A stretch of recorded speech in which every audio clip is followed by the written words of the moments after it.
Hablemos de Privacidad, un podcast del Centro de Autonomía Digital.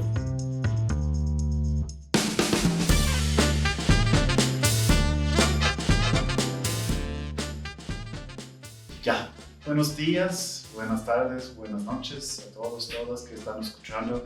Bienvenidos, bienvenidas a otro episodio de Hablemos de Privacidad. Estamos aquí junto con Diana y con Javier y van a introducirse en un momento. Mi nombre es Olavini, soy el director técnico del Centro de Autonomía Digital. Y antes de empezar, síguenos en todas las redes, en Spotify y todos en YouTube. También tenemos cuentas en Twitter, en Mastodon, en LinkedIn, ¿qué más? Instagram, sí. Entonces síguenos en todas las redes y hoy vamos a hablar sobre inteligencia artificial y privacidad y algoritmos. Entonces, bienvenido otra vez y ya, ¿sí puede presentarse, Diana? Sí, hola. Mi nombre es Diana Mosquera, soy investigadora en inteligencia artificial. Ahorita trabajo en Diversa Studio, es un estudio donde hacemos investigación y desarrollo usando inteligencia artificial, análisis de datos, todo lo que tiene referente que ver con datos. Eso, trabajo ya en el área más de 10 años, entonces nada, aquí para conversar. Okay, bueno, Javier. Yo soy Javier Masache, soy productor audiovisual y mi parte que puedo aportar acá en es como la parte más práctica porque he venido trabajando en inteligencia artificial ya casi un año. No es mucho, pero es trabajo honesto. Y sí, o sea, creo que ahora que me presentan con todo este escenario ahorita, creo que tengo más preguntas que respuestas, pero me interesa muchísimo el tema y bueno, dispuesto a conversar. Perfecto. Sí, yo tengo, no trabajo con inteligencia artificial, pero yo tengo una perspectiva un poquito más como viejo, porque yo hace 25 años yo hice mucha programación en inteligencia artificial, pero desde la perspectiva más tradicional. Leí los libros de Hofstadter y Norvig y hice todos los ejercicios y si revisan mi GitHub pueden ver que todavía hay código que escribí sobre estos temas. Entonces esta es mi perspectiva y claro, yo tengo también una perspectiva un poquito anti de los nuevos algoritmos que existen y quizás voy a preguntar sobre mis dudas y mis perspectivas en un rato. Pero para empezar, quizás es importante hablar un poquito sobre qué es inteligencia artificial desde la perspectiva histórica y desde la perspectiva actual también. ¿Quieres empezar tú?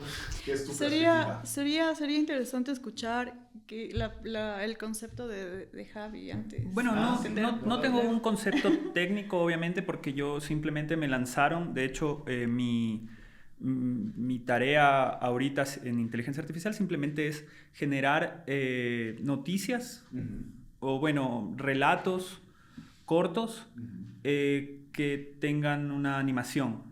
Entonces vamos narrando todo esto. Se trabaja junto con un periodista. Yo no soy periodista, soy solamente productor audiovisual, pero me he lanzado a crear estas historias. Entonces la herramienta en general es torpe. Okay. La verdad es que es muy torpe. Todavía me cuesta. ¿Qué herramienta usas? Estamos usando ChatGPT, Kyber, ¿cómo se llama esto? Eleven Labs para la generación de voz. Y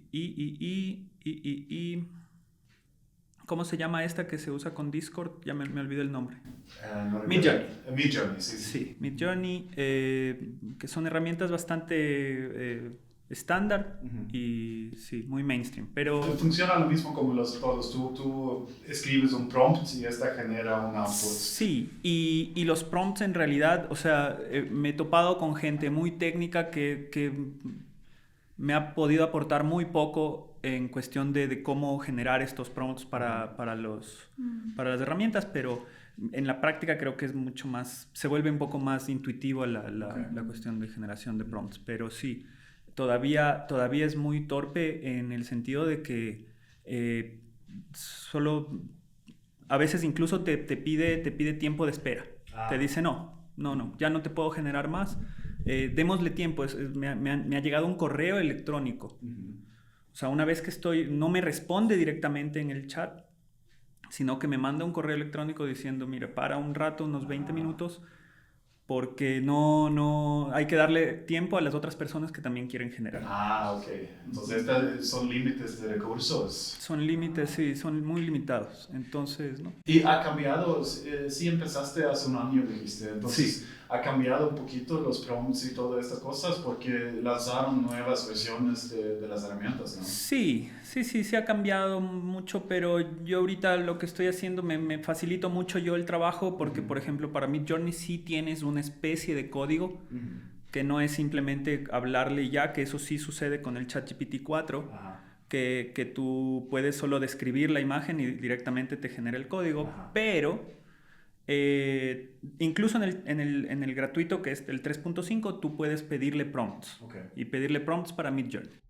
Entonces es como yo me facilito el trabajo de esa manera y es bastante útil en ese sentido.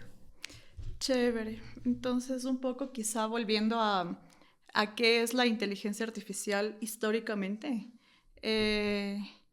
Nada, creo que todo esto empezó quizá, puedo decir, quizá mucho más antes de 1950 que salió este famoso paper que justo traje este libro para poder compartirles, de Alan Turing, que se llama, en español, ¿cómo es? Computing Machinery and Intelligence. Este paper fue publicado en el 50, que un poco aquí empieza como todo este tema de pensar en que si una computadora puede pensar, es la pregunta que plantea Turing, ¿no? Pero yo creo que la IA quizá empezó mucho más atrás, quizá con Ada Lovelace, puedo decir, desde que esto fue quizá un siglo. Sí, fue en 1850 más o menos. Un siglo quizá antes, ella ya tenía como esta idea de la lógica simbólica y luego con esta construcción de esta máquina simbólica. Y claro, fue luego Turing que planteó esta pregunta. Este paper es súper chévere, súper fácil de entender, que dice, ¿puede realmente una máquina pensar? Y lo interesante es que luego aquí él destruye la pregunta, la despedaza y empieza a mencionar que quizá no deberíamos pensar aún en este tema de la conciencia, de si realmente una máquina puede tener conciencia o no, y empieza como a replantearse la pregunta y decir, no, estamos haciendo la pregunta incorrecta. Es como un poco pensar en esta analogía de, ¿puede un submarino nadar? ¿Creen que puede o no? Entonces, y claro, aquí empezamos con todo este tema de qué significa pensar, qué significa inteligencia, qué es la conciencia, que creo que es una conversación súper para otro podcast. Y nada, toda la AI nace de aquí, con esta intención de quizá empezar a replicar nuestra mente en nuestra mente biológica en una mente computacional. Entonces, nada, quizá hasta ahora ha ido evolucionando un montón, ¿no? Y creo que el boom de ahora la inteligencia artificial se dio, me parece que quizá fue en el 2010, con todo el tema de las ramas que existen las diferentes ramas que existen en la inteligencia artificial. Una de ellas es la visión por computador. Y sí, claro, creo que fue justo en el 2010 que empezó como todo este tema de empezar a recolectar datos para enseñarle a las computadoras cómo se ve una imagen, los objetos, como una flor, un perro. Y claro, aquí ya nacen un montón de cosas, ¿no? Para que, quizá me voy a adelantar como explicando un poco qué se necesita para que la inteligencia artificial funcione, es que necesita un montón de información, un montón de datos. Entonces, en el 2010 empieza como todo este boom de esta área conocida de deep learning, de la inteligencia artificial. Y quizá creo que creo que en el 2017 salió el último paper que revolucionó todo y empezó como toda esta nueva parte de la AI, que es la parte específicamente aplicada a los modelos de lenguaje. Este paper que se llama Attention is All You Need, que hace enfoque y empieza Esta es la introducción del Transformer. Sí, ¿no? todos los algoritmos de Transformers. Los algoritmos de Transformers son los que realmente están atrás de ChatGPT, por ejemplo. Entonces, sí. claro, es que mucha gente aquí, o sea, mucha gente no piensa que la inteligencia artificial, primero, que es algo muy nuevo, no lo es, y de ahí que, o sea, que es algo muy como muy simple en realidad, o sea, porque me pasa con gente que, la inteligencia artificial solo con decirle, y no funciona así, es prueba y error, o sea, no creo que estamos o sea, no estamos avanzados en nada en inteligencia artificial, la verdad, o sea... Sí, justo esta es una de las preguntas, porque en las 50 tuvieron esta discusión sobre, ok, ¿qué difícil va a ser? Esta fue la discusión de Marvin Minsky, fue junto con ¿cómo se llama? Se fue el nombre. Eran 4 personas que se reunieron en MIT. Sí, era esta reunión en 56, 57 creo que. Y, la primera de la inteligencia artificial. artificial. Y ellos pensaron que sí, este es un problema muy grande, muy grave, y va a tomar quizás medio año para hacer todo, para hacer una máquina que en verdad puede pensar. Y claro, lo que pensó después es que no fue tan fácil y han sido estas olas de progreso y desesperación y todo esto. Sí. Por ejemplo, hablan mucho sobre este tema en los 80, el AI Winter. Sí, el invierno. El invierno de AI y de IA, porque se dieron cuenta que es muy difícil y hay muchos diferentes partes de IA que en verdad son difíciles. Hay este tema de visión, por ejemplo, o audio también, pero también hay jugar juegos de diferentes tipos, que es otra rama, y después tienes este pensamiento, lógica o simbólica. Claro, análisis de datos y estas cosas que es un universo todas estas aparte. Diferentes cosas tienen diferentes ramas de desarrollo y lo que es interesante para mí es que en los 90 hubo muchos avances, pero avances pequeños en todas estas diferentes cosas. Pero lo que pasó, yo creo que en los 2000, la cosa que fue el cambio más grande fue el cambio desde algo... ¿cómo se llama? No sé cómo decir esto en español, en verdad. Ir desde una perspectiva descriptiva de algoritmos a sistemas más estadísticas, basado en aprendizaje de diferentes niveles. Y mucho de esto viene, en verdad, del éxito de Google con su autotraducción en diferentes idiomas, que con mucho material ellos hicieron algo que era diferente, que es que aprendieron y después solo lanzaron esta como un modelo neural para hacer la traducción, en vez de intentar entender la idioma para hacer la traducción, que era como el modelo más antiguo. Lo mismo que pasó con juegos. Por mucho tiempo ¿cómo se llama? Chess. Nunca. El ajedrez. Ajá, exacto. La idea por mucho tiempo fue como que entrenar con las reglas y mostrar miles de ejemplos y después, pero los modelos ahorita, hace 5 años, los modelos más nuevos de Go y también Chess, fue estos tipos de modelos cuando en verdad no enseñaron las reglas del juego. El algoritmo puede descubrir las reglas y jugar juegos entre máquinas para aprender cómo hacerlo más... Y esta es la pregunta, en verdad, interesante desde mi perspectiva, porque lo que tenemos ahorita no es IA, es desde mi perspectiva. Son algoritmos útiles, pero no tienen mucho de ver con inteligencia.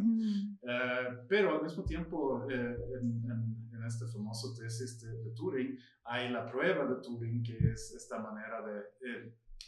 fue experimento de pensamiento para ver si tú puedes distinguir si entre un humano y una humano no está pensando. Y yo creo que es muy, muy probable que GPT actualmente puede pasar esta prueba con muchas personas si no permita mucha discusión, por ejemplo. Pero al mismo tiempo, la descripción de estas LLMs que a mí me gusta mucho es que son como correctores, autocorrectores, pero un poquito más inteligentes. Porque lo que hacen es cada palabra van a ver la probabilidad que una palabra viene y va a utilizar esta. Y es lo mismo como hace la autocorrección en tu celular, en verdad. Eso digo, o sea, quería preguntar, o sea, como qué tanto en su experiencia, porque yo la verdad es que tengo muy poca experiencia como en cuestiones muy técnicas y de programación, nada. Pero ¿qué tanto ya en realidad en nuestra vida diaria estamos utilizando inteligencia artificial? O sea, si tenemos un autocorrector por acá, o si tenemos un traductor en Google, o si tenemos como correcto, un montón de cosas que ya estamos usando. Sí, y los avances han sido muy poco a poco, pero generando situaciones cuando la eficacia actualmente es muy buena. Pero claro, en los LLMs, esta se fue la palabra, Transformer, fue algo muy revolucionario específicamente para esta. Y hemos visto 2 años con muchos avances, pero tú puedes ver en los avances por ejemplo, conducción automatizada, claro. Los avances no han llegado. Y hemos escuchado por 10 años, ¿ok? El próximo año va a llegar. Gente murió atropellada, pues ya hay gente que ha sufrido accidentes en conducción. Y lo más probable es que encontramos algo interesante con el Transformer que avanzó muchas diferentes cosas, pero lo más probable es que vamos a llegar a otro punto cuando no vamos a tener este tipo de avances y después vamos a tener avances graduales otra vez.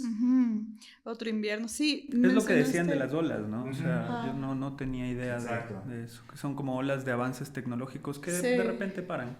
Sí, eso justo fue lo que pasó en los 90, en los 80. Sí. Sí, aquí mencionaste algunas cosas súper interesantes. Muchas cosas, tiempo, me acuerdo algunos de los puntos y creo que uno súper interesante que dijiste es que claro, no es inteligencia artificial, ¿no? Y claro, para la gente que trabajamos en el día a día en esto, es como, es un montón de probabilidad, de estadística, de matemática, y claro, nos llega quizá a pensar en por qué reducir quizá esta palabra. La inteligencia no solamente se trata de poder reconocer patrones. Y justo, yo creo que aquí le llaman el pecado original, me parece, no sé si han escuchado, el referirse a la inteligencia artificial como inteligente, como... ¿Cuál sería el nombre que debemos usar según...? Yo hablo sobre algoritmos. Sí. Y muchas veces hablo sobre machine learning porque son el tipo de algoritmo que tiene un nivel de aprendizaje pero muy específico. Como cosas como redes neurales o como deep learning de diferentes tipos. Pero aquí también, y justo en estos conceptos también creo que hay como machine learning, traducido al español es como aprendizaje automático, ¿no? Y claro, y esto también quizás es otro de los mitos que existe en la inteligencia artificial, es que nada, el algoritmo va a aprender solo, o sea, no necesita, es magia por poco. Y claro, aquí creo que es importante mencionar que para que un algoritmo de machine learning o de deep learning funcione, necesita una cantidad increíble de información.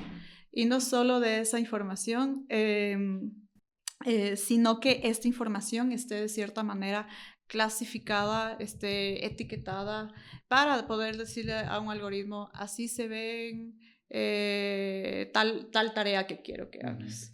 Entonces, sí, creo que un poco por ahí va. Poder quizá llamar bien como a esta área, ¿no? Sí, y que en realidad no... Yo también estaba maravillado al principio como con todo deslumbrado con todo lo que se podía lograr, pero sí es muy limitado. O sea, lo que yo puedo lograr con inteligencia artificial para generación de videos y animaciones, llega un punto en que ya no tienes cómo... O sea, todo lo que puedes aprender de aquello, ¿no? Es muy limitado. Quizá, y aquí me parece interesante esto porque, claro, justo tú decías, la inteligencia artificial realmente está en nuestro día a día, y sí, realmente está no sé si tienen estos aparatos como Siri, Alexa, en tu teléfono, en tu televisión, en absolutamente todos los aparatos tecnológicos que tengas. Y creo que parte también es, incluso en las películas que a veces vemos, un montón de películas ahora, me parece que esta última de Spider-Man que fue, no sé cómo se llama la última, pero es esta animación. Ajá. No, esta no es Spider-Man real. No. Está fuera del canon. Sí. Pero mencioné esto porque No la vi y no me han recomendado, pero bueno.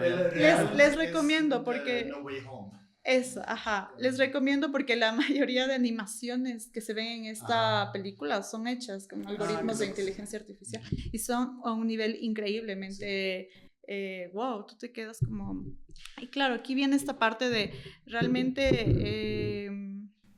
¿cómo se le está usando? ¿Qué hay atrás? ¿Quiénes tienen como, digamos así, quizá... Y claro, viene esta otra parte de quiénes la están desarrollando, dónde se desarrollan todos estos algoritmos. ¿Y cuál es el verdadero poder de la IA ahorita? Sí, justo. Y yo creo que este tema también lanzando a totalmente diferente, porque cuando hablas sobre animación, por ejemplo, inmediatamente mi reacción inmediata es sobre la huelga de los actores y los escritores de guiones en Estados Unidos, basado en justo que no quieren ser reemplazados. Pero al mismo tiempo tenemos otras personas como, no recuerdo quién era un actor muy famoso que ya dio sus derechos para ser utilizado para generación de IA, porque está con una enfermedad neurológica. ¿Bruce Willis era? Bruce Willis era, sí. Y él dio todos sus derechos, es decir, que pueden utilizar mi imagen datos para hacer cosas con IA. Pero hay otros que vamos a no tener trabajo. Entonces, tiene los dos lados de esta. Y también, aquí lanzamos toda la idea de Netflix y todas las problemáticas. Sí. Yo creo que primero, antes de esta, yo quisiera solo... Esta de IA es muy interesante porque la palabra IA y cómo ha sido utilizado muchas veces en la historia de IA siempre hemos viendo esta perspectiva que, si una máquina puede hacer esta cosa, es IA. Pero cada vez que logra hacer esta cosa, es como, no era IA, porque es como, no puede jugar este juego fácil, pero ahora puede jugar esta mejor que el gran maestro. Pero no puede jugar Go, porque Go es mucho más complejo. Puede superar en Go, pero esta no fue tan complejo. Puede hacer reconocimiento vocal, por ejemplo. Esta es IA. No es IA, porque ahora sabemos cómo hacerlo. Y estos avances, poco a poco, con diferentes partes que decimos es IA, pero ninguna de estas cosas son IA. Pero en el caso de los LLMs, estamos en la situación opuesta, donde sabemos que esta no es generalizable. No es, los modelos de Transformer y LLM no vamos a poder utilizar para generalizar inteligencia. Y ya es claro que solo es un pedazo muy pequeño. Pero en este caso estamos hablando sobre IA. Y me siento como este es como casi un tema de tecnosolucionismo que queremos, o reduccionismo, que queremos entender el cerebro y conciencia desde una perspectiva tecnológica, y esta nos da control sobre esto, pero en verdad no entendemos, y viendo a la otra perspectiva que este podcast segundos sobre conciencia. No había escuchado ese término de tecnosolucionismo, me parece súper interesante cómo ahora eso, o sea, le damos un imaginario muy amplio a las tecnologías que en realidad no lo tienen, somos nosotros. Ya, bueno, regresamos desde unas problemas técnicas. Hablábamos sobre tecnosolucionismo en la perspectiva de Silicon Valley, que en verdad tecnología puede solucionar todo y la idea también que IA puede solucionar todo. ¿Esto es verdad? ¿Puede solucionar todo? ¿Vamos a quedar sin trabajo?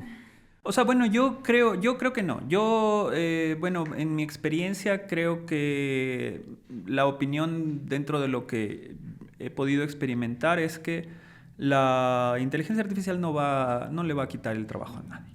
O sea, creo que quien no se adapta muere. Creo que el evolucionismo nos enseñó eso y tenemos que aprender a utilizar la inteligencia artificial si no queremos quedarnos sin ese trabajo. O sea, porque eso, o sea, pensar que la inteligencia artificial nos va a hacer el trabajo solo con aplastar un botón no es real, no lo es, todavía no. Y si podemos aprender a utilizar esas herramientas para mejorar nuestro propio currículum, creo que vamos a estar un paso más adelante. Aquí yo creo que quizá este concepto de en sí la tecnología, ¿no? Y la inteligencia artificial como parte de que va a solucionarnos la vida por poco, creo que nada, ha causado un daño enorme realmente. Y quizá esto viene, este mito de tecnopositivismo, no, más bien el mito de que nos va a solucionar nos va a solucionar un montón de problemas que existen en el mundo. Se ha usado quizá para justificar un montón de relaciones de poder que existen atrás de esta tecnología. Y aquí hay una frase que me gusta mucho de esta autora que se llama Kate Crawford, que ella dice que la inteligencia artificial no es ni artificial ni inteligente. Son realmente humanos escondidos en países pobres. Es una frase súper wow, porque realmente tú... ¿En qué países, disculpa? En el sur global, en África. Y aquí vamos como otra vez quizá a pensar en qué es lo que realmente está atrás de la inteligencia artificial, ¿no? Y hay un montón de cosas, desde todo lo que mencionamos antes, los datos, la información como materia para entrenar a los algoritmos. Y también yo creo que quizá muchas veces esto está invisibilizado, es que atrás de estos algoritmos hay un montón de trabajo humano, hay un montón de personas escribiendo código, hay un montón de... para que un algoritmo de AI funcione, tiene que estar, digámoslo así, en ciertos algoritmos los datos tienen que estar etiquetados, tienen que estar clasificados, y quienes están haciendo realmente ese trabajo es un montón de personas, y usualmente, y aquí es una conversación súper... interesante, podemos ahondar en un montón de cosas, pero claro, ¿cómo funciona esto? ¿Dónde está, como digamos, la fuerza laboral de quienes están haciendo este trabajo que muchas veces es súper repetitivo? En la mayoría es en el sur global de... Sí, justo esto me hace pensar en una noticia que salió hace unas semanas sobre uno de los productos de Amazon. No recuerdo el nombre de este producto, pero era un producto maravilloso que pudo reconocer, no sé qué, reconocer cuando alguien entra en la casa o algo y avisar si no era ellos. Y dijeron que esta fue algoritmos y todo esto, pero al fin se cerraron este producto porque parece que nunca hubo un algoritmo. Solo hubo personas en India trabajando día a día viendo esto y avisando. Entonces, a veces no tenemos ningún algoritmo, solo tenemos personas en el sur global trabajando y haciendo este trabajo. Pero yo creo que desde esta perspectiva, yo creo que es importante pensar, como mencionaste, las personas atrás de este trabajo, pero también los datos. Porque de los LLMs, Sam Altman, yo creo que es el presidente de OpenAI, él dijo hace unas semanas también que nunca sería posible hacer este tipo de algoritmos, de este tipo de IAs, sin utilizar todo este datos de millones de personas, sin dar el derecho de autor a ellos. Claro. Y entonces, estamos ahora en una situación cuando todas las grandes empresas como Google, Meta, como Microsoft, todos están saliendo con productos de IA, pero siempre son estas empresas que ya tienen acceso a esta información hace 20 años. Han venido recopilando un montón de información nuestra sin nuestro permiso. ¿Y cómo deberíamos? Esta quizás es una pregunta más política, pero ¿cómo no sé, como víctimas de este extravismo, ¿cómo deberíamos pensar sobre este tema? O sea, mucha gente no se siente afectada. Yo, sinceramente, no me siento afectado por la extracción de mis datos, porque no bueno, ahora que lo pienso, sí. Tuve una estafa, me robaron plata de una tarjeta de crédito, y fue bueno. Pero bueno, quizás hubo ahí una brecha en mis contraseñas, yo qué sé. Sí, pero todavía eres víctima en esta situación, pero ¿no? Claro, soy una víctima de esta extracción de datos, y qué tanto de eso estoy contribuyendo al utilizar una herramienta como ChatGPT. Sí, yo solo empezó a pensar en la situación de, por ejemplo, personas colonistas que llegan no sé, a Estados Unidos, por ejemplo, colonizando, y ahora piensan en su país y no piensan que este es país que robaron y están lucrando de este robo grande de la historia. Colonialismo digital. Sí. Y eso es real, y quizá todo esto nos lleva a pensar en que quizá debemos pensar en la inteligencia artificial de una manera más corpórea, quizá hablar de la materialidad que esto implica, de que realmente para desarrollar estos algoritmos necesitamos un montón de recursos naturales, un montón de recursos humanos, un montón de trabajo humano, un montón de información, que son un montón de datos, y nada, creo que usualmente eso no como que no se habla, no sé, es como nos han metido quizá en la cabeza esta idea de algo artificial, de algo que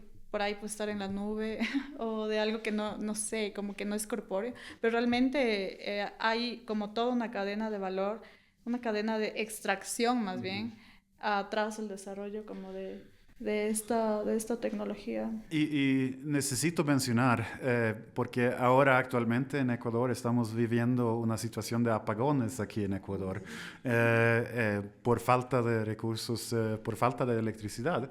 Y justo esta es algo que Sam Altman también mencionó en esta charla, que en verdad no hay suficiente electricidad para estas IAs, porque estos algoritmos, es como para usuario, solo veamos el sitio web o una aplicación en el celular, pero atrás de esta hay recursos grandotes y la electricidad necesaria para correr estas cosas. Es increíblemente... Él dijo que necesitan utilizar algoritmos de IA para encontrar nuevas formas de generar electricidad, para tener suficiente electricidad para correr los IAs. Claro, o sea, sí, es un poco lógico, y a la final creo que eso también nos hace caer en tecnosolucionismo, donde ¿por qué no están haciendo su trabajo? ¿Por qué la gente que está trabajando en eso no está haciendo su trabajo, que pudo haberlo hecho antes de que esto suceda? ¿Pero cuál es el trabajo al que te refieres? Encontrar la solución a formas de generación de electricidad alternativas que no dependan de la situación climatológica, en la que no tenemos absoluta injerencia. Pero quizá esta... No sé, alguien mencionó a Noboa que iba a preguntar a ChatGPT cómo solucionar la situación de Ecuador. Claro, no. Terrible. Sí, y realmente esto también lleva a otra perspectiva de pensar en que, claro, quienes están desarrollando la mayoría de los algoritmos que nosotros usamos son desarrollados en empresas súper grandes, en el norte global.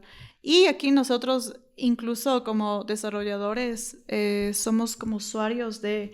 ¿Por qué? Porque no tenemos la capacidad computacional para poder entrenar un algoritmo súper extenso, ni ningún modelo de lenguaje. Más bien aquí es como un poco usar todo lo que se desarrolla ya y un poco pensar en ¿cómo lo vamos a aplicar acá? Y creo que esto también lleva a pensar también cómo ¿Cómo fueron armados estos algoritmos? ¿Cómo fueron diseñados? ¿Con qué información fueron entrenados? La mayoría de veces quizá ocupamos modelos que fueron entrenados como en un contexto súper diferente al nuestro. Tenemos aquí Y en eso Ecuador. tenemos aquí en Ecuador. O sea, como alguien que esté trabajando en una inteligencia artificial aquí. En una inteligencia artificial. Sí, o sea, como en algún modelo de lenguaje. Sí, claro, yo. Tú estás, pero se está aplicando, eso Sí, claro. Sí. O sea, ¿En justo dónde lo eso están creo aplicando? que, a ver, lo que mencionaba antes es que, claro, tú primero, para entrenar un modelo de lenguaje, estos Large Language Models, estos LLMs, necesitas una capacidad de datos computacional, increíble. O sea, es un montón de recursos energéticos, y luego de eso necesitas una cantidad de datos increíble. O sea, y es justo lo que decía Ola antes, ellos tienen esta capacidad porque han venido recogiendo datos de nosotros un montón de tiempo. Y en algún punto Entonces, tú quisieras poder solucionar el problema energético del país. no, es que es imposible. Es que es imposible decir voy a solucionar el problema energético a través de ella. Es más bien, yo creo que, y esto también nos lleva a pensar otra vez es que la inteligencia artificial no nos va, la tecnología no es la que va a solucionar el problema, no va a solucionar los apagones ahora o todo el tema de migración que está pasando ahora. Y yo creo que todo esto y todo el tema complejo que estamos atravesando acá, yo creo que más bien que una parte importante como desarrolladores de esta usar esta herramienta es preguntarse ¿para qué voy a aplicar? ¿Para quiénes voy a desarrollar esto? ¿Qué información? ¿Qué datos? Porque absolutamente toda la inteligencia artificial necesita de datos, de información. Y un poco, como hacerse estas preguntas del para qué y para quiénes y en qué va a ser aplicado, creo que es parte un poco de nuestro trabajo, de la responsabilidad que tenemos. Y claro, estando siempre súper conscientes de que esto no es voy a solucionar por poco, no sé, todos los problemas que tenemos con mi algoritmo. Claro. Ajá. Bueno, un poco lo que les comentaba en el corte, que claro, o sea, yo tengo ese gran problema con mis jefes porque quieren tener una red, o sea, una red social aparte en que estamos generando videos con historias de Crónica Roja con inteligencia artificial para las animaciones y la generación incluso de los guiones. Los guiones y la animación se genera todo con inteligencia artificial. ¿Y los temas que ustedes...? Se escoge a través de inteligencia artificial. ¿Y cómo se escoge los temas también. Sí. Le preguntamos, o sea, bueno, algunos, no todos, pero sí tenemos como partimos de una lista de temas que ya le hemos ido preguntando. Pero ¿cómo? O sea, yo me siento en ChatGPT y digo, dame 10 temas importantes que estén pasando en Ecuador, algo así. Sí, no, pero no necesariamente que estén pasando, sino que ya hayan pasado. Entonces hemos hecho, qué sé yo, una señora que utilizaba carne humana para hacer fritada. ¿Eso sucedió. Pero ese tema se enteraron en ChatGPT. Sí, lo dio, o sea, como que analiza noticias. Ajá. Analiza como las noticias de Crónica Roja y ve y te lanza como temas, como titulares. Okay. Y a partir de esos titulares vamos. Aquí te voy a cortar un ratito, Javi, es porque es interesante lo que mencionas. Y creo que, claro, al momento, ¿cómo funciona ChatGPT? Estos modelos de lenguaje súper grandes que hacen un barrido así. Es como, imagina que hacen un barrido de toda la información que encuentran en la web. Toda, absolutamente toda. Noticias, artículos, libros, papers. Todo de Reddit falsas. Ahora. Sí, ajá. Y entre todo ese barrido se puede encontrar con un montón también de blogs, noticias falsas, cosas que no existen. Entonces... Sí. Nos ha pasado. Sí, recuerda cuando Microsoft hace unos 10 años, creo que era, lanzó un agente inteligente en redes sociales, creo que era, y después, y esta agente estaba aprendiendo sobre lo que estaba conversando con otras personas, y después 24 horas le bajaron porque aprendió a decir cosas nazi, facho y todo esto, porque todas las personas lanzaron cosas feos a este chatbot y el chatbot aprendió y estaba regurgitando toda esta cosa. Y lo mismo es lo que está pasando ahorita. Si tú lees todo de Reddit, en verdad estas cosas que quieres que ChatGPT te cuenta, quizás sí, quizás no. Claro, y mucho creepypasta, muchas cosas que no tienen. Sí, pero sí tenemos como... Por eso hay una persona ahí dedicada a ver esos titulares, a sacar la historia y después a verificar, a hacer un fact-checking, porque no entendemos que es falible. Ahora el problema de nosotros es que entiendan que mi jefe entienda que no es una cuestión de aplastar un botón y listo, se hace un video en 10 minutos, no. Es que aquí yo creo que hay como este primer mito de pensar que quizá, como... Y aquí volvemos otra vez a esto, para... ¿Quién está usando la inteligencia artificial y para qué la estamos usando? Y claro, si uno dice, bueno, si yo creo, y esto es como un mito súper común, pensar en que la inteligencia artificial es inteligente o que solo funciona con un botón, como tú dijiste, Javi, y realmente no es así. Quizá creo que deben haber ahí quizá otras intenciones más impulsados por todo el tema empresarial, de marketing, de decir, bueno, ahora cualquier persona se dice yo estoy usando inteligencia artificial, ya es realmente, no sé, lo hacen como para vender. Ya la red social esta ya tiene un auspiciante, nos auspicia una empresa de seguridad privada. Y ya tiene eso, pero quisiera preguntarles ¿cómo puedo hacer yo? O sea, ¿qué recomendación me dan como para hacer esto más ágil o hacer entender a la gente que está arriba mío que no es así de sencillo? Sí, sabes, yo creo que en mi trabajo, porque yo trabajo usando esta herramienta, y siempre en cualquier proyecto que empezamos, siempre empezamos como, digamos, con una, no sé si llamarlo clase, pero sí, un poco divulgando qué es la inteligencia artificial, cómo se usa, qué vamos a hacer. Creo que quizá un poco como... Una capacitación. Sí, entender realmente, que realmente atrás, lo que decía Ola al inicio, quizás ni siquiera llamarla inteligencia artificial, sino, no sé, algoritmos. Claro, podríamos empezar por ahí.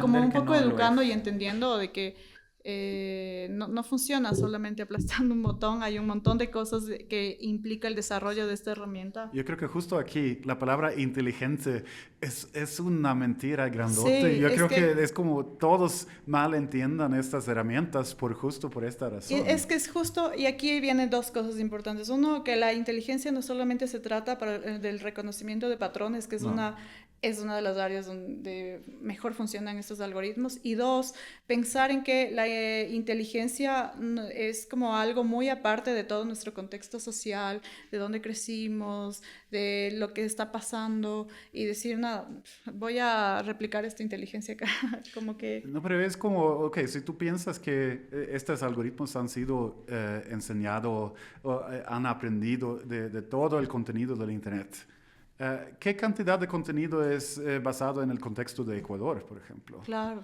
es difícil lograrlo porque a veces pides imágenes que sean como en este contexto y a veces te lanza unas fotos con gente muy gringa. Sí.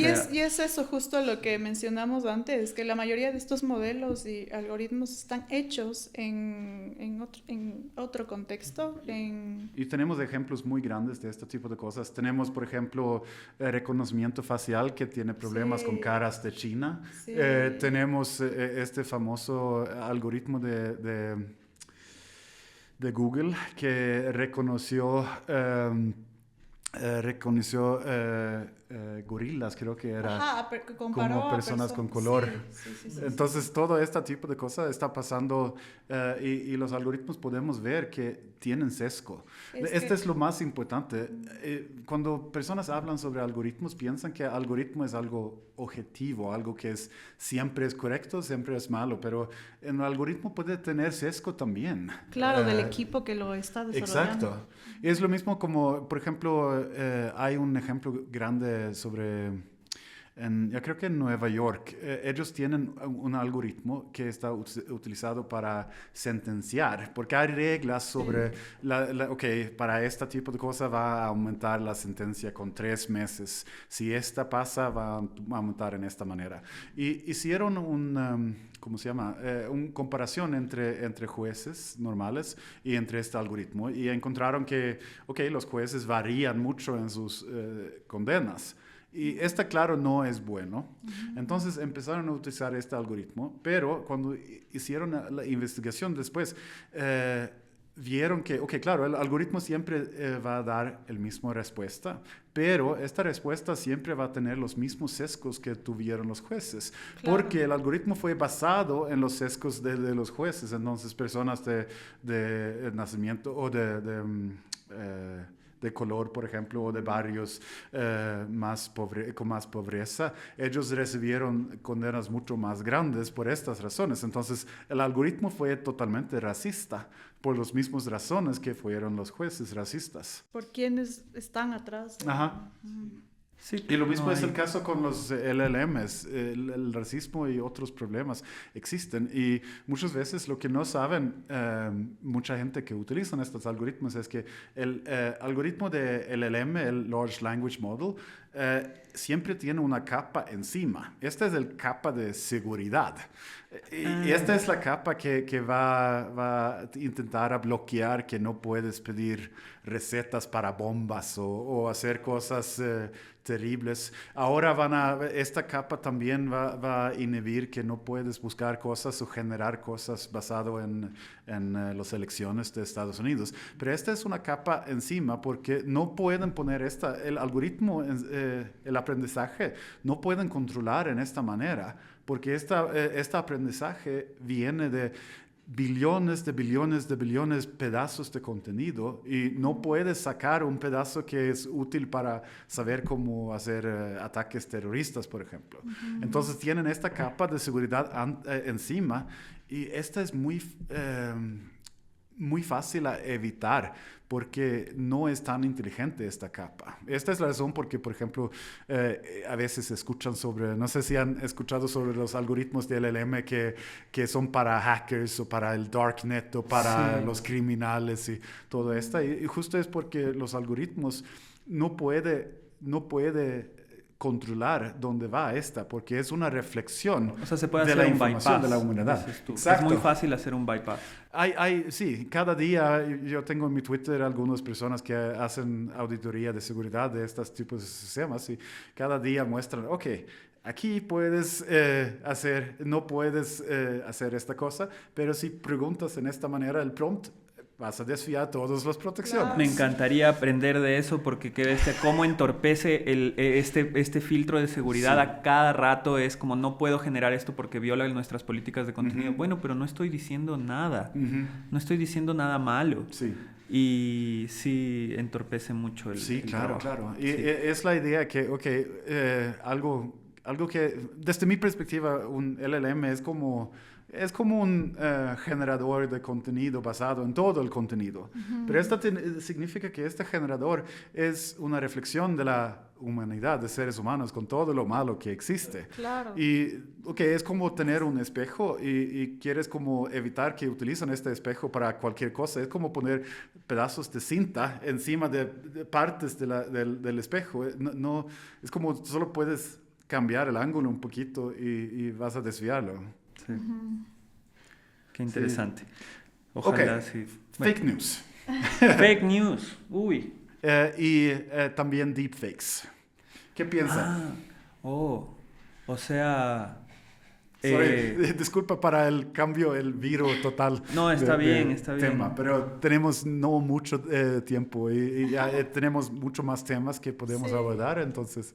Sí, fake news, yo me topo con eso a cada rato y no solo, y hablando de cosas reales, o sea, trabajando en un medio de comunicación como La Posta, claro, te encuentras muchas cosas que son ataques que, sí, yo trabajo ahí. Y muchas veces también viene esta cuestión de que trato de defender también un poco donde estoy trabajando.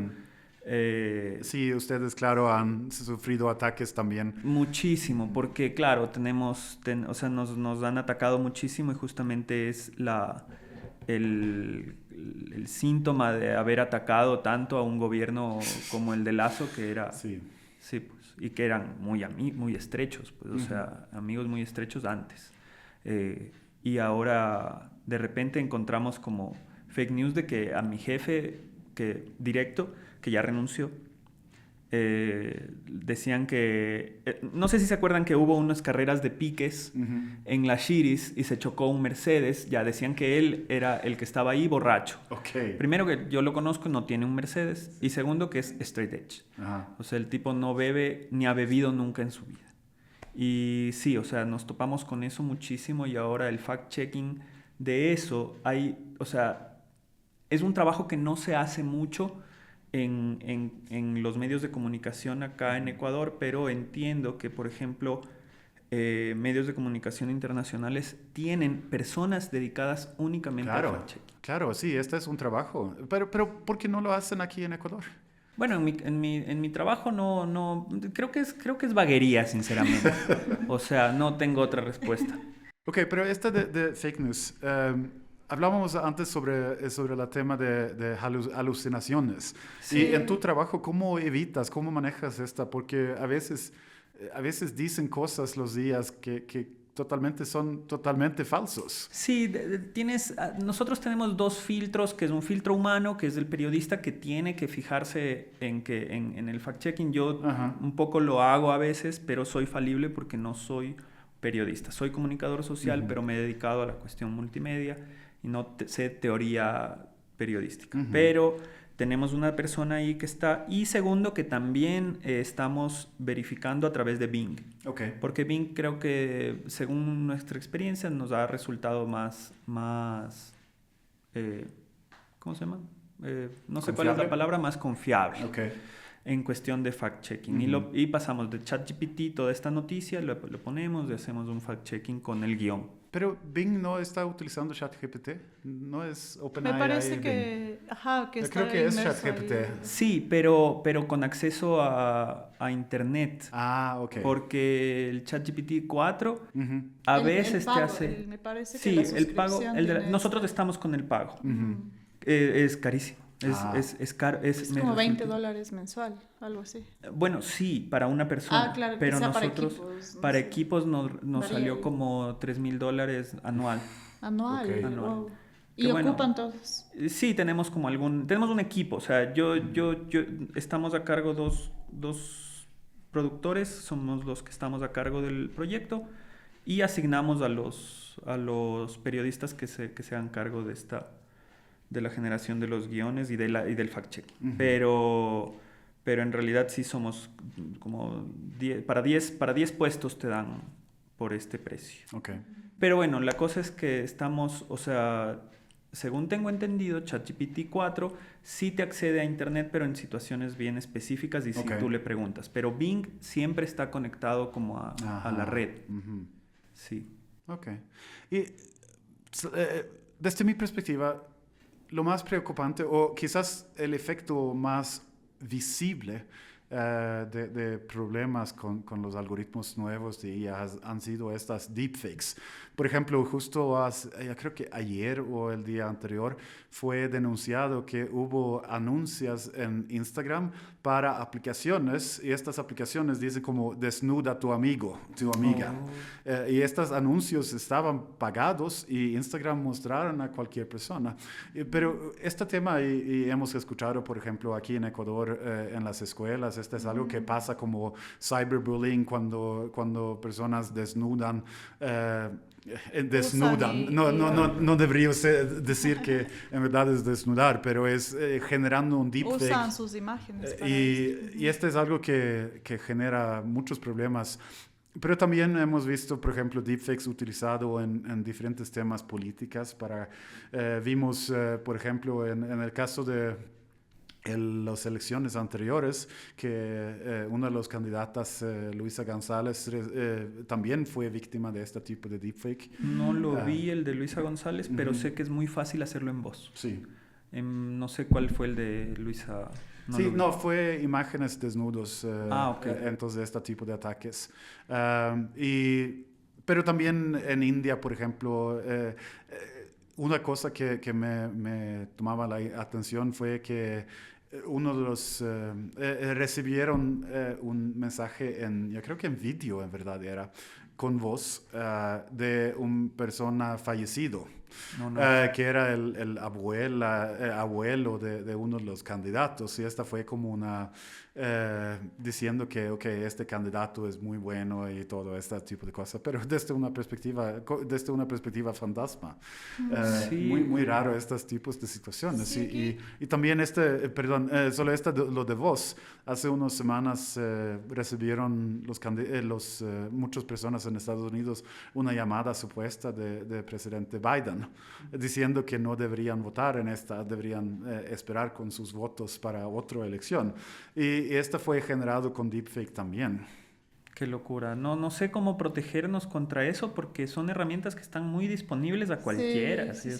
Y aquí yo creo que entra este tema que quizá no se está hablando mucho, no está pasando actualmente en Ecuador, que es la regulación de la inteligencia artificial. Actualmente me parece que solamente en Europa hay como ya una ley que regula de si tú estás desarrollando inteligencia artificial, cómo lo hiciste, con qué datos, o sea, realmente hay como ya un control de... ¿Y un control cómo? O sea, entiendo que tienes que registrarte de alguna manera para poder trabajar en eso, no sé, ¿cómo si tú tienes un algoritmo con un número suficiente de datos, esta genera que necesitas registrar, creo que... Sí, me parece que ahorita lo que están... Es súper nueva esta ley, no es antigua, de hecho me parece que... la concretaron quizás este año, no sé si estoy equivocada. Sí, es nuevo. Ajá. Sí, yo creo que ya justo crearon una superintendencia en España. Sí, dedicada a la inteligencia artificial. Y me parece que algunos otros gobiernos están como, no sé si gobiernos, pero hay como una ley también de todo el tema de fake news, y me parece que en el Reino Unido. Justo hace unas semanas fue condenado el primer persona para que creó un deepfake de alguien, no consentido. Sí. Entonces hay legislaciones que están viniendo, pero el problema es que, como dices, estas herramientas son tan disponibles. Sí, entonces, no sé, yo creo que aquí hay quizá... Es como no solamente una regulación a las personas que usamos esta herramienta, sino también, claro, qué herramientas están disponibles y cómo se las está usando también. Y claro, también, no lo sé, todo este tema del uso de imágenes de personas para generar o las voces, para generar todos estos deepfakes. Creo que... no sé, es que viene como... Es un tema mucho más complejo, como ir un poco más atrás de cómo se está usando esta tecnología, quiénes la están usando, cómo podemos parar quizá esto. Y bueno, quizá como en un inicio puede ser esta regulación a quienes lo están desarrollando y por qué está tan disponible, ¿no? Digamos, o sea, y cómo están usando mis usuarios. ¿Quién regula eso aquí? Aquí nadie. Supuestamente, y aquí vamos como hay otra parte que supuestamente hay una ley de protección de datos aquí, pero que no funciona. Sí, tenemos un podcast sobre este tema, pero hace unos 3 años más o menos pasaron una ley de protección de datos personales.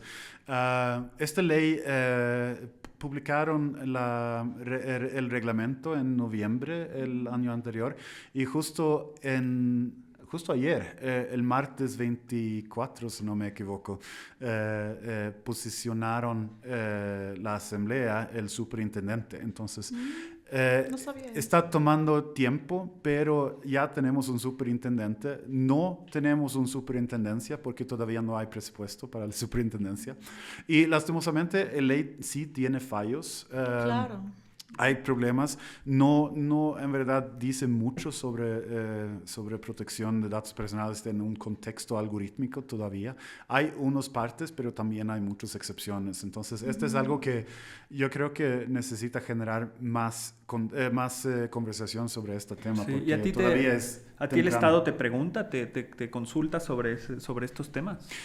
No, en verdad, estuvimos parte de grupos de organizaciones civiles que dimos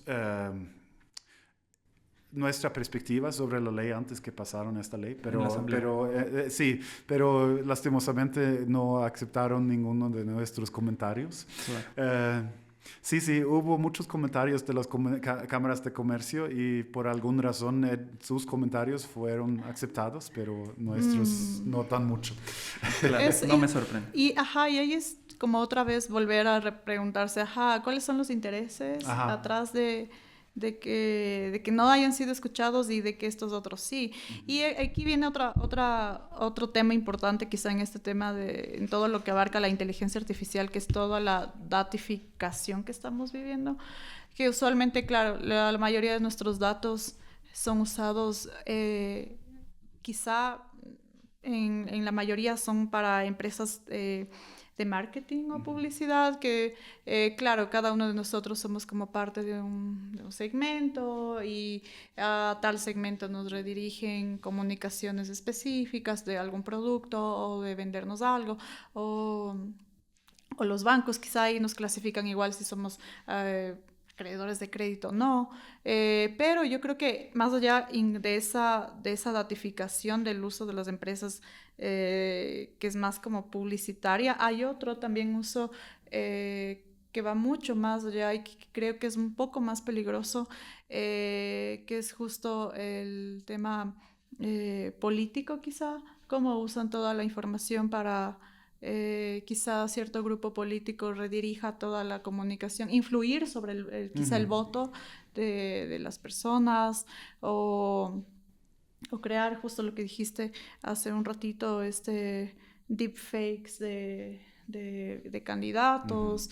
Realmente es un tema súper complicado, y justo estaba acabando un poco este libro de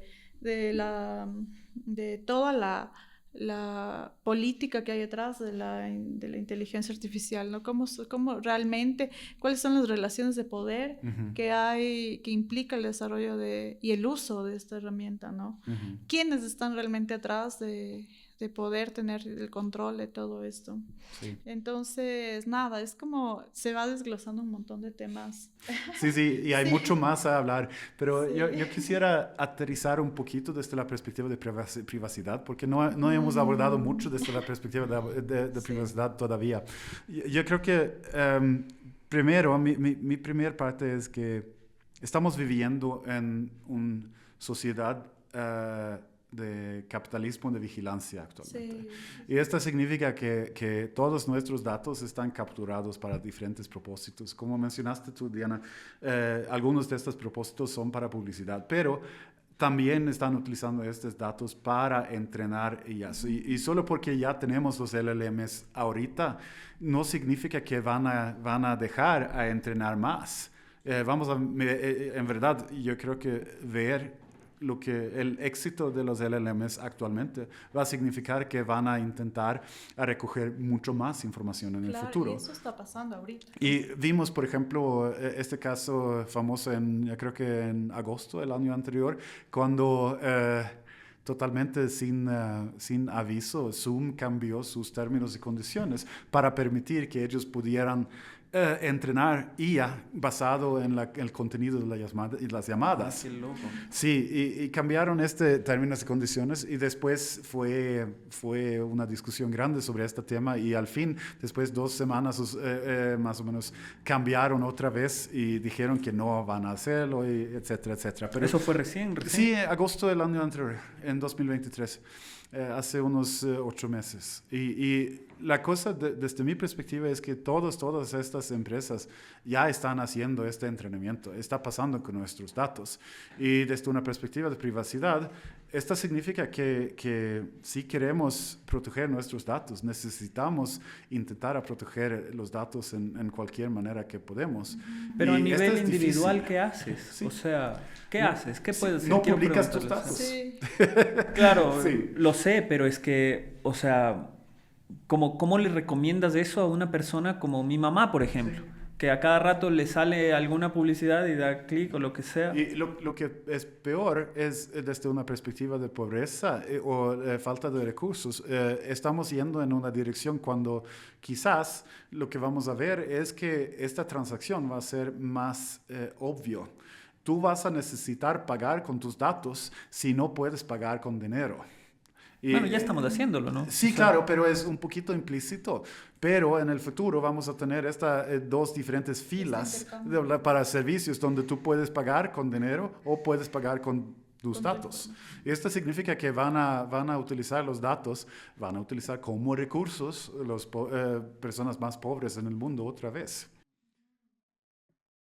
Y en verdad, esto es algo que me preocupa mucho porque no sé cómo evitarlo. Yo lastimosamente, soy pesimista.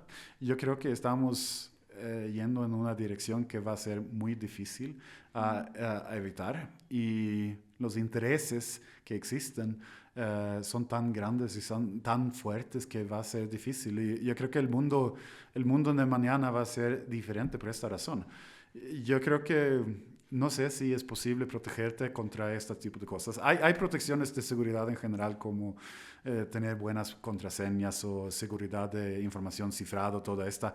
Pero yo creo que... Son muy básicas. ¿Y cómo haces? O sea, sin ser un informático. O sin tener, o sea, fácilmente, o sea, una persona que está en su trabajo haciendo cosas, Sí. como compartes tus datos, no te das cuenta en realidad del peligro, no se dan cuenta. Y ese es un poco el problema, o sea, ¿qué regulación o qué podemos hacer a nivel estatal? Yo hablo como que fuera yo, pero en realidad, ¿qué debería hacer el Estado para de verdad proteger los datos como pueblo ecuatoriano, como un pueblo en general? Y yo creo que una ley fuerte, yo creo que la idea de un superintendente de IA, por ejemplo, estas son buenas ideas, pero necesita que estas entidades en verdad tienen el poder y el conocimiento para Claro. hacer cosas. Si no, pueden hacer una ley cualquiera Ajá. y regularla. Es que uno habla desde el privilegio de conocer al menos un poquito Sí. lo que Es lo que difícil. es proteger tus datos.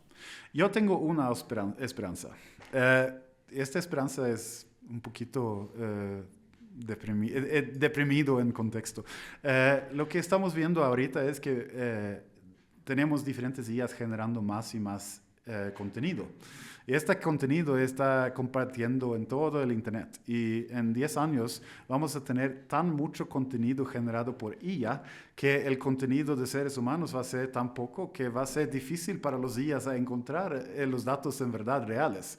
Entonces vamos a, no sé, drown in a sea of spam. Claro. Y esto significa que no van a poder entrenar sus IAs de nuestros datos, pero tampoco vamos a tener un Internet útil. Claro, pero tú estás teniendo una esperanza en algo aleatorio igual. Sí. O sea, No, esta es esperanza en destrucción. claro, esperanza Es en como, el caos. Claro. Porque el mundo actual de tecnología de Internet que tenemos ahorita, que es muy útil, ¿qué va a pasar cuando Wikipedia tiene cientos o miles de páginas spam para cada página real?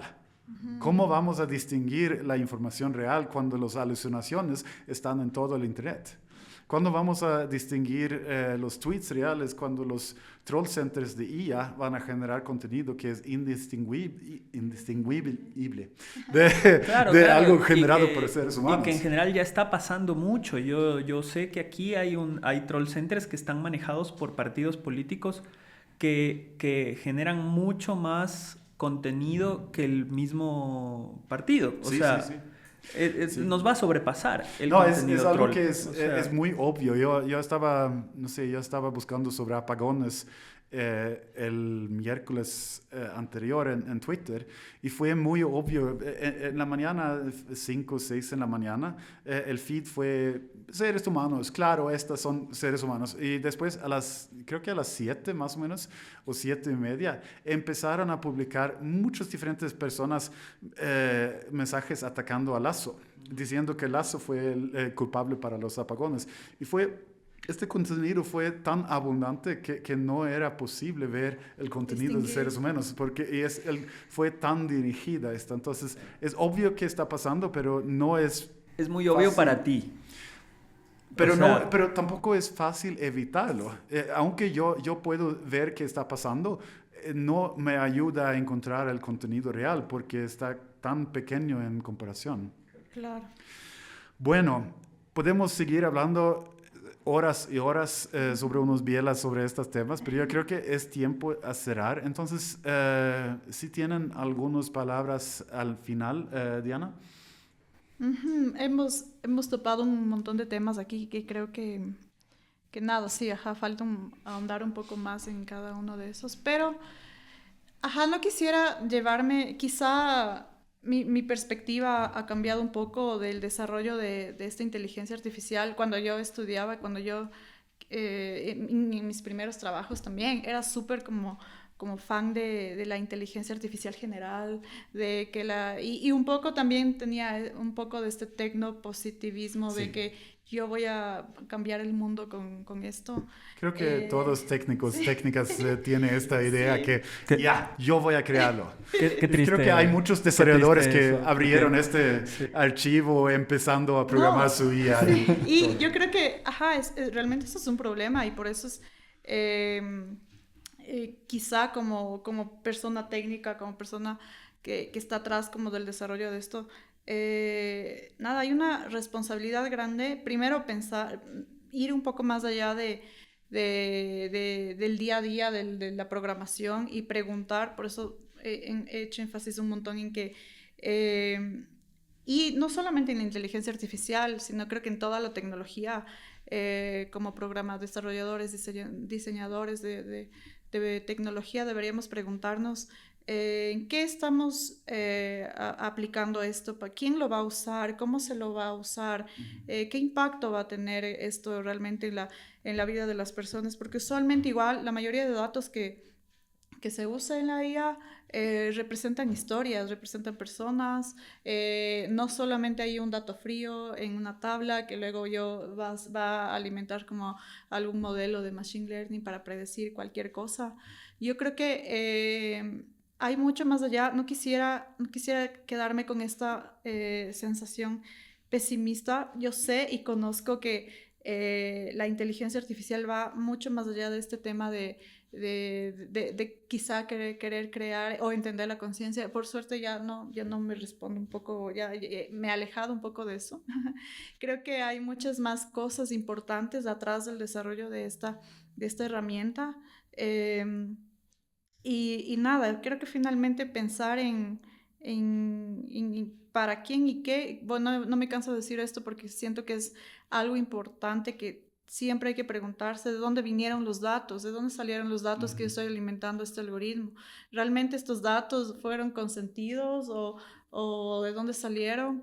Creo que por ahí va un poco la responsabilidad que tenemos. Y también quisiera decirles que no todas las aplicaciones de estas herramientas son malas. En Diversa trabajamos usando esta herramienta porque sí, es una herramienta, y muchas veces creo que los problemas parten de no pensar que es una herramienta y que vamos a lograr encontrar el santo grial con la inteligencia artificial, o que la inteligencia artificial generativa va a solucionar todos los problemas de pobreza, migración, todos los problemas sociales que tenemos. No es así. Si alguien les dice eso, no le crean. Esto va mucho más allá. Pero sí creo que se puede pensar el uso de esta herramienta. Se puede usar datos abiertos para poder entrenar o para poder, no sé, en cualquier tema que estén trabajando. Y sí, creo que un ingrediente igual ahí y siempre importante es como tener como esta crítica también de ir un poco más allá, no dejarse llevar por este este boom del marketing, de que usualmente, hace poco igual vi, y con esto ya voy a cerrar, como siempre cada producto que sale de OpenAI es como, no, ya viste, creo que este nuevo generador de video se llama Sora. Ajá. Sí. Ajá, y es como súper usado y súper famoso, pero luego, claro, me acuerdo que vi una entrevista no sé si era la CTO de OpenAI, sí. Cuando le preguntaron, y bueno, ¿sabes de dónde de qué datos, de dónde salieron los datos de videos para entrenar esto? Y ella solamente no supo. Entonces creo que, nada, si estás como en un puesto de CTO o incluso ni siquiera en un puesto así, en un puesto desarrollando esta herramienta, es como también cuestionarse esto, ¿no? Como, ¿cuál va a ser la aplicación? ¿Qué vamos a hacer? En Diversa tenemos distintos proyectos que abarcan distintas índoles sociales. Para nada decimos vamos a solucionar el tema de los recursos naturales. Actualmente trabajamos en un proyecto que trata de entender cómo se ha ido usando el agua en Sonora, en México. Y creo que una clave importante en cada uno de los proyectos que hacemos es que siempre trabajamos con la gente que va a usar esta tecnología, que va a realmente entender si esto se va a aplicar en algún lado, cómo lo van a usar. Realmente lo que estamos desarrollando puede ser útil para ellos, o realmente como... si, yo qué sé, usamos X algoritmo, los datos que estamos usando son correctos usar o no. Creo que hay maneras éticas, hay maneras sí, buenas de poder implementar esta tecnología pensando desde el uso, no solamente esta usabilidad de que todo el mundo use y ya, sino más bien como un tema de quién le va a dar uso y cuál va a ser el impacto en la vida pensando en la privacidad también de los datos, en todo el tema de la ética, de lo que implica, ¿no? Y creo que quizá también como lo que tú decías me quedé pensando en, claro, ¿cómo le digo yo a mis papás de que cómo cada uno se protege de todo ese tema que está pasando de los datos? Y hay un libro que a mí me encanta que se llama Privacidad es Poder, de Carissa Bellis. Ella tiene como en el último capítulo un montón de cosas que yo siempre repito así. Y unas cosas que decía era como, nada, piensa, no compartas información tuya. Y eso es un poco loco porque un montón de gente dice como, no es que no tengo nada que ocultar o no tengo que... Pero realmente no sabes si tu rostro es parte de una base de datos que está alimentando X algoritmo que compartiste en Instagram o tus reels o tus videos.